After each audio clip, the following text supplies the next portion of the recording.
우리 함께 축복 나누겠습니다. 사랑합니다. 축복합니다. 잘 오셨습니다. 정말 잘 오신 줄 믿습니다. 우리 한 번 더 은혜를 회복합시다.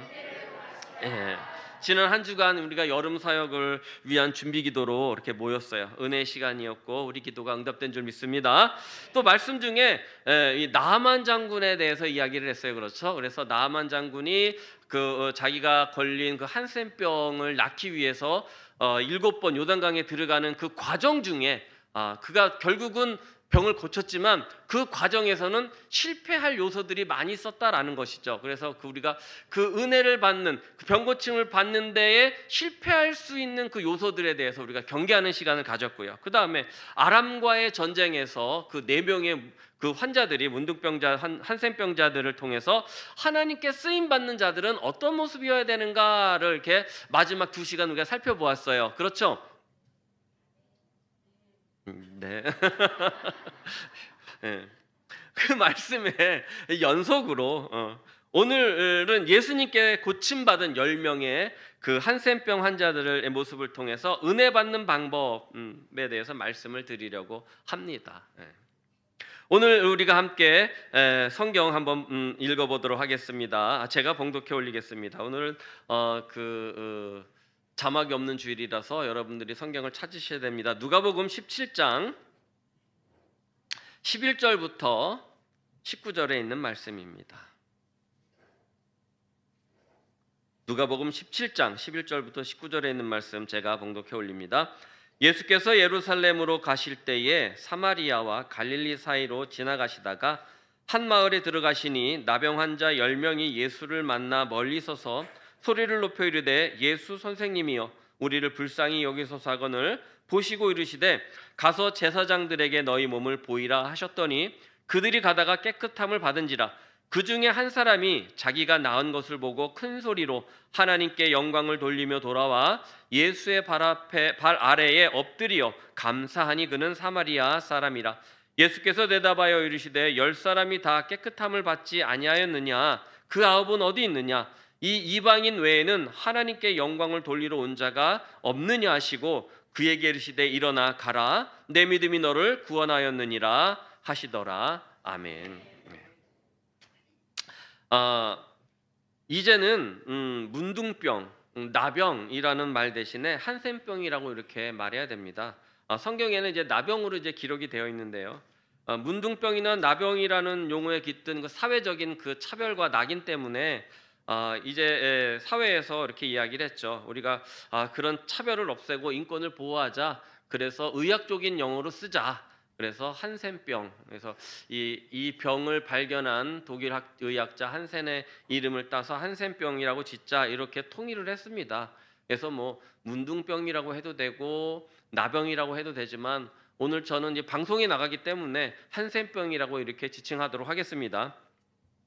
그래서 알아서 이렇게 찰떡같이 알아들으시기를 축원합니다.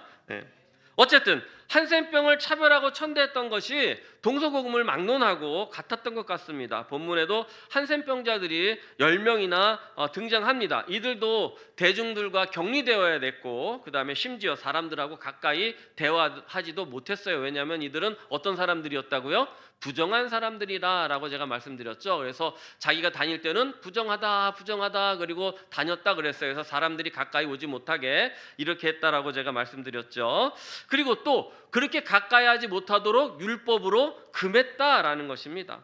그래서 오늘 이들도 예수님께 가까이 나가지 못하고 어떻게 했다 그랬어요?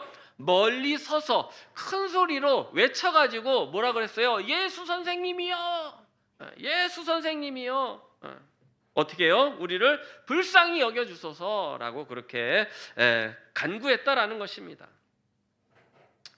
자, 이들의 간절한 부르심을 예수님께서 들으셨어요. 그리고 응답하시죠. 예수께서 뭐라고 말씀하셨습니까? 너희 병이 나았다 라고 말씀하지 않으시고 뭐라고 그러셨어요? 제사장에게 가서 너희 몸을 보여라. 왜냐하면 이 병은 제사장에게 가가지고 확실히 나았다라는 것을 확증을 받아야 사회로 다시 돌아갈 수 있었다라는 것입니다. 그래서 예수님은 내 병 나았다라는 말보다 가서 제사장에게 보여라. 이 말이 더 그들한테는 어떤 이야기예요? 더 반가운 이야기였을 것이다 라는 것이죠. 네 병 나았다? 병 나았으니까 어떻게 하라고? 이게 아니라 가서 어떻게 해라? 제사장에게 몸을 보이라는 것이죠. 더 확실한 그 말씀을 해주시는 거예요. 그래서 그들이 야 그래? 제사장에게 가라고? 야 우리 나음을 받았나 보다. 그리고 그렇게 제사장에게 자기 몸을 보이러 가다가 어떤 거를 발견했어요? 자신들의 몸이 나은 것을 발견하게 됩니다. 그렇게 병고침을 받는 귀한 은혜를 체험하게 되죠. 그런데 이 병고침 받은 자들의 행동에 두 가지 패턴이 있었습니다. 그래서 예수님은 이 사람들의 모습을 보시고 어떤 이에게는 책망을 하시고 어떤 이에게는 구원을 베푸십니다. 모두 똑같이 병고침의 귀한 은혜를 받았지만 은혜를 책망으로 받은 이들이 있었고 어떤 이는 더 큰 은혜를 받은 사람도 있었다라는 것입니다. 그래서 오늘 우리는 본문에 있는 10명의 이 한센병 환자들의 행동을 통해서 과연 우리가 어떻게 해야 은혜를 제대로 받을 수 있을 것인가, 은혜를 은혜로 우리가 받을 수 있는가 하는 것을 우리가 살펴보면서 정말 말씀의 은혜를 나누도록 하겠습니다. 자, 첫 번째 알아야 될 것은 우리는 모두 은혜를 받은 사람들이라는 것입니다. 아멘? 우리는 따라서 합시다. 우리는 은혜를 받은 사람들이다. 자, 우리 17절 상반절을 한번 읽어보도록 하겠습니다. 시작. 예수께서 대답하여 이르시되 10사람이 다 깨끗함을 받지 아니하였느냐. 10사람이 다 깨끗함을 받았습니다. 모두 병고침 받았습니다. 우리도 모두 은혜 받은 성도임을 믿습니다. 하나님의 은혜로 구원도 받았고요, 새 생명도 받았고요, 병고침도 받았고요, 삶의 축복도 받은 줄 믿습니다. 뭐 아멘을 크게 해주시니 감사합니다. 아유.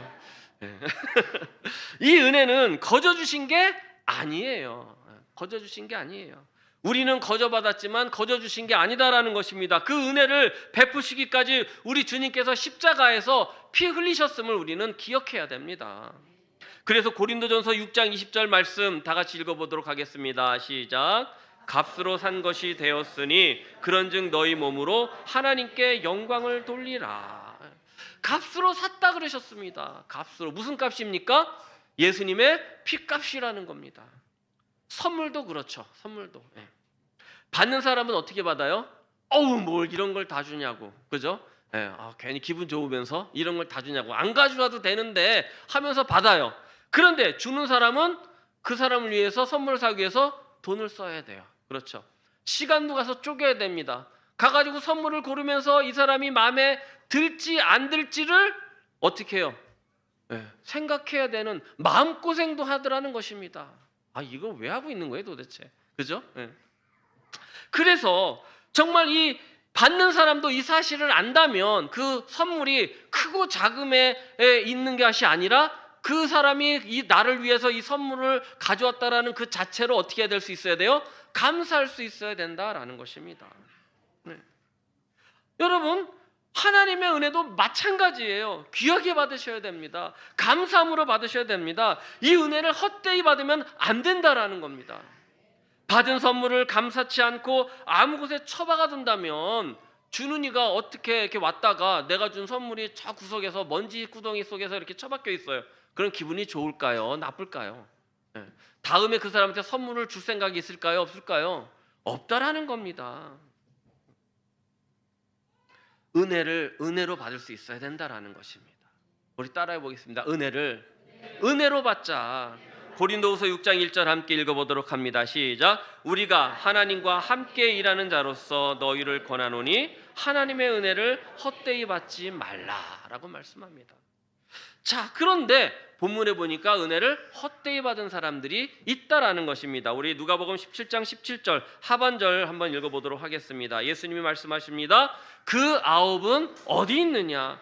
분명히 은혜를 받은 사람이 몇 명이라고요? 10명입니다. 일단 이들은 율법대로 제사장에게 보이러 가는 길이었어요. 그 중에 자기가 나은 것을 깨닫게 됐습니다. 그리고 그들은 그것으로 어떻게 했어요? 끝이었습니다. 그것으로 끝이었어요. 그러나 오직 한 사람만이 큰 소리로 하나님께 영광을 돌리며 예수님께로 다시 돌아왔더라는 겁니다. 아홉은 율법을 지켰지만 감사를 잊었다라는 것입니다. 그래서 주님은 그 아홉은 어디 있느냐라고 물으셨습니다. 이들은 은혜를 잊음으로 은혜를 헛되이 하게 했다라는 것입니다. 그 우리는 은혜를 잊어야 됩니까? 안 잊어야 됩니까? 은혜를 잊지 말아야 됩니다. 그 은혜를 잊지 말아야 됩니다. 어떤 사람은 직장을 얻게 해달라고 하나님 앞에 기도합니다. 간절히 기도합니다. 그래서 하나님께서 직장을 주셨어요. 너무 기뻐요. 하나님 감사합니다. 그러면서 열심히 사회생활합니다. 사회생활이 바빠지고 직장생활도 많아지니까 한 번, 두 번 주일을 빠지게 됩니다. 어떤 이는 돈을 잘 벌게 해달라고 기도합니다. 하나님이 그 기도를 들으시고 은혜를 주십니다. 은혜를 받으니 물질이 쌓입니다. 사업이 잘 되고 번창하니까 바빠서 교회 못 나오겠다고 이야기합니다. 어떤 사람은 대학에 합격만 시켜주시면 내 청춘을 하나님께 송두리째 갖다 바치겠다고 그렇게 기도를 합니다. 그래서 하나님께 합격하게 하셨습니다. 그런데 합격과 동시에 졸업합니다. 어디를 졸업했어요? 교회를 졸업했어요. 공부하느라 바쁩니다. 취업 준비하느라 바쁩니다. 하나님 제일 바쁜 게 청춘 사업입니다. 그래서 주의 일은 뒤로 미룹니다. 그러면서 젊음은 세상에다 갖다 바칩니다. 우리가 이렇게 은혜를 잊고 산다면 은혜를 헛되이 하는 겁니다. 오늘 이 말씀에 여러분의 마음에 찔림이 있다면 은혜가 되는 줄 믿습니다. 괜히 나왔어. 내가 오늘 욕먹으러 나왔나? 하지 마시고 은혜를 은혜로 받으시기를 바랍니다. 사랑하는 성도 여러분, 하나님의 은혜를 은혜되게 하시기를 바랍니다. 어떻게 하면 은혜되게 할까? 어떻게 하면 은혜되게 할까? 우리 따라서 해봅시다. 은혜가 은혜되게 하려면 어떻게 하라고요? 은혜를 깨달아야 됩니다. 은혜를 깨달아야 됩니다. 자, 15절 한번 읽어보도록 하겠습니다. 누가복음 17장 15절 시작. 그 중에 한 사람이 자기가 낳은 것을 보고 큰 소리로 하나님께 영광을 돌리며 돌아왔습니다. 오늘 10명의 한센병자들 모두 은혜를 받았다 그랬습니다. 그들은 자기들 눈으로 직접 병이 나은 걸 확인했습니다. 그러나 하나님께 영광 돌리며 예수를 찾은 자는 단 한 사람뿐입니다. 모두가 은혜를 받았지만 내가 받은 것이 은혜인 줄 안 사람은 한 명뿐이었다라는 것입니다. 내가 뭘 받았다고요? 병고침 받은 걸 알았어요. 그러나 그것이 은혜라는 것을 깨달은 사람은 몇 명이었다고요? 한 사람밖에 없었다라는 것입니다. 여러분, 내게 있는 것이 은혜임을 깨달으시기를 축원을 드립니다. 다른 이들은 예수께서 고쳐주신 걸 몰랐습니까? 아니요, 알았어요. 예수님도 알았고 은혜임을 알았어요. 그래서 가서 멀리 서서 외치지 않았습니까? 그렇지만 영적인 눈을 닫아버렸다라는 것입니다. 많은 사람이 은혜를 우연이라고 이야기합니다. 우연히 된 것이지 무슨 응답이야. 때가 돼서 된 것이지 무슨 하나님의 역사야. 하나님의 은혜는 무슨 내가 잘해서 된 거야. 알아도 내가 잘해서 된 거지. 하나님의 도우심은 내가 열심히 한 덕이지. 이렇게 이야기합니다. 바라기는 저와 여러분들에게 주신 은혜를 깨닫기를 바랍니다. 어떤 은혜가 내게 임했는지 여러분 아시기를 바랍니다. 그 은혜의 크심과 높음을 깨닫고 그 사랑의 넓음과 깊음을 깨달아야 할 줄 믿습니다. 내게 이루어진 모든 것에 하나님의 은혜가 아닌 것이 없음을 여러분 깨닫기를 바랍니다. 모두가 은혜를 받고 그 은혜를 깨닫는 성도님들이 되시기를 다시 한번 축원을 드립니다. 에베소서 3장 18절 19절 말씀 한번 한 목소리로 읽습니다. 시작. 능히 모든 성도와 함께 지식에 넘치는 그리스도의 사랑을 알고 그 너비와 길이와 높이와 깊이가 어떠함을 깨달아 하나님의 모든 충만하신 것으로 너희에게 충만하게 하시기를 구하노라. 아멘. 하나님의 충만하신 것으로 충만하시기를 축원을 드립니다. 어떨 때요? 은혜를 깨달을 때. 은혜를 깨달을 때 그 은혜가 더 충만하게 되는 줄 믿습니다. 그래서 그 은혜가 되게 하려면 따라서 하겠습니다. 은혜를 품어야 합니다. 은혜를 품어야 됩니다. 누가복음 17장 16절을 한번 읽어보도록 하겠습니다. 시작. 예수의 발 앞에 엎드려 감사하니 그는 사마리아 사람이라. 개역 한글 성경도 한번 띄워줘 보시겠습니까? 개역 한글 성경. 개역 한글 성경에는 감사하니라는 말을 사례하니라고 이렇게 번역했어요. 사례, 감사란 단어가 나오니까 물질을 생각할 수가 있습니다. 그렇죠? 그런데 하지만 이 말씀은 어떤 말씀이냐? 은혜를 마음에 품으라는 이야기입니다. 뭐라고요? 은혜를 품으라는, 마음에 품으라. 무슨 말입니까? 병고침을 받은 사마리아 사람은 주님께 달려와서 주님 발 앞에 엎드렸습니다. 감사함은 뭐예요? 마음입니다. 마음. 그래서 감사는 마음인 것이지요. 내가 돈을 쓰고요, 시간을 쓰고요, 그 다음에 제일 많이 쓰는 게 뭐예요? 마음이에요. 그 사람을 생각하니 선물을 살 수 있었고요, 그 사람을 마음에 두었으니 이것을 고를 수가 있고요, 그 사람이 내 마음에 걸리니까 이게 어떻게 해요? 이 사람이 이게 마음에 들까 안 들까를 고민하는 수고를 하는 겁니다. 아멘을 안 하셔도 감사함은 뭐라고요? 마음입니다. 마음. 그 마음을 품으면 몸으로 나타나게 되어 있는 겁니다. 이렇게 그는 온몸으로 주님께 어떻게 했어요? 감사를 표했고, 주님은 그 모습을 보시고 뭐라고 이야기하시냐면 사례를 받았다라고 말씀하시는 겁니다. 바로 그는 은혜에 대한 감사함을 잊지 않기 위해서 그 은혜를 마음에 간직했다라는 것입니다. 마음에 품었다라는 거지요. 여러분들은 받은 은혜에 감사하시기를 바랍니다. 그리고 심령에 품길 바랍니다. 하나님이 내게 어떤 은혜를 주셨지, 내게 어떤 응답을 주셨지, 나를 이렇게 도와주셨지, 아멘. 그것이 내 안에 있다면 나는 늘 감사할 수 있는 줄 믿습니다. 불평하지 않을 줄 믿습니다. 오늘 설교 전체 말씀을 압축한 성경 구절이 있어가지고 제가 가져와 봤습니다. 시편 103편 2절부터 5절의 말씀입니다. 우리 천천히 한 목소리로 한번 읽어보도록 합니다. 시작. 내 영혼아 여호와를 송축하며 그의 모든 은택을 잊지 말지어다. 그가 내 모든 죄악을 사하시며 내 모든 병을 고치시며 내 생명을 파멸해서 속량하시고 인자와 국률로 관을 씌우시며 좋은 곳으로 내 소원을 만족하게 하사 내 청춘을 독수리같이 새롭게 하시는도다. 아멘. 네. 여러분, 그런 거예요. 그래서 은혜를 품은 자에게는 하나님께서 더 특별한 은혜를 더하여 주시는데, 오늘 읽은 시편 103편 5절 말씀을 보니까는 좋은 것으로 내 소원을 만족하게 하사 이렇게 말씀하고 계시는 것이죠. 은혜를 품은 자에게는 더 특별한 은혜가 있다라는 것입니다. 우리 19절 읽어보도록 하겠습니다. 시작. 그에게 이르시되 일어나 가라 내 믿음이 너를 구원하였느니라 하시더라. 여러분, 이 말씀 우리에게 너무 눈이 익잖아요, 그죠? 예수님이 병을 고쳐주실 때 뭐라 그래요? 내 믿음이 너를 구원하였느니라. 이 말이 나와야 병 고침이 끝난 것 같아요. 그렇지 않습니까? 네, 그래요. 이 말씀이 이 사람에게 임했다라는 것입니다. 구원을, 일어나 가라 내 믿음이 너를 어떻게 했어요? 구원받았다라는 것입니다. 예수님은 사마리아인의 감사는 기뻐하셨지만 나머지 9의 그 행태를 굉장히 섭섭해 하셨어요. 그래서 다른 9에게 주지 않았던 특별한 은혜를 더하여 주신 줄 믿습니다. 어쩌면 천형 같은 병에서, 이 천형이라 그러잖아요, 이 천형 같은 병에서 낫는 것보다 더 중요한 은혜인 줄 믿습니다. 바로 구원의 선물이죠. 주님은 은혜를 은혜로 받은 자에게 육신의 치유와 함께 영혼의 구원도 선물로 주시는 줄 믿습니다. 그는 자신이 원하는 것보다 더 큰 은혜를 받았죠. 그러나 나머지 9은 병은 고쳤을지 몰라도 영혼의 구원은 받지 못했다라는 것입니다.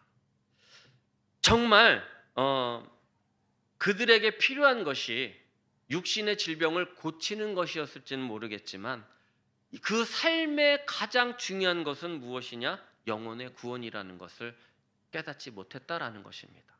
그래서 그들은 9은 필요한 것은 받았을지는 모르지만 중요한 것은 받지 못했다라는 것입니다. 그러나 여기 오늘 하나님 앞에 그 은혜를 은혜되게 한 이 사마리아 한센병자는 어떻게 했어요? 그 은혜를 은혜되게 했더니 필요한 것도 받았고 중요한 것도 받았다라는 것입니다. 필요한 것은 무엇입니까? 병 고치는 은혜요. 중요한 것은 무엇입니까? 구원의 은혜다라는 것입니다. 오늘 이 필요한 은혜와 이 중요한 은혜 모두를 여러분 받아가시기를 축원을 드립니다. 에베소서 2장 8절입니다. 시작. 너희는 그 은혜에 인하여 믿음으로 말미암아 구원을 받았습니다. 너희에게서 난 것이 아니요 하나님의 선물이다. 이 선물 받아 누리시기를 축원합니다. 오늘날 우리도 육신의 은혜에 만족하고 그것이 전부인 양 그렇게 착각할 수 있다라는 것입니다. 그래서 그런 사람들은 더 큰 은혜를 주시는 그 은혜를 잊고 삽니다. 감사를 품지 않습니다. 은혜를 은혜되게 하지 못한다라는 것입니다. 종교생활은 하지만 신앙생활은 하지 못하는 것입니다. 더 큰 은혜가 있다라는 걸 여러분 아시기를 바랍니다. 우리는 우리가 받은 은혜보다 더 큰 은혜가 있음을 믿으시기를 바랍니다. 그 큰 은혜가 나이아가라 폭포예요. 요거는 나중에 말씀드릴게요. 기대하게 해야죠. 여러분 더 큰 은혜를 원하십니까? 그렇다면 은혜를 헛되이 받지 마시기 바랍니다. 주신 은혜가 있기까지 주님께서 홀로 치르셨던 그 피값이 있음을 심령에 새기시기를 바랍니다.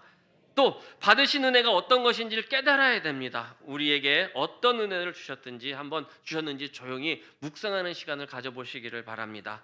그리고 그 은혜를 마음에 새기고 품고 감사함으로 구원의 축복까지 누리시기를 축원을 드립니다. 그래서 이 모든 것에 더해 주시는 은혜가 있기를 다시 한번 주님의 이름으로 축원을 드립니다.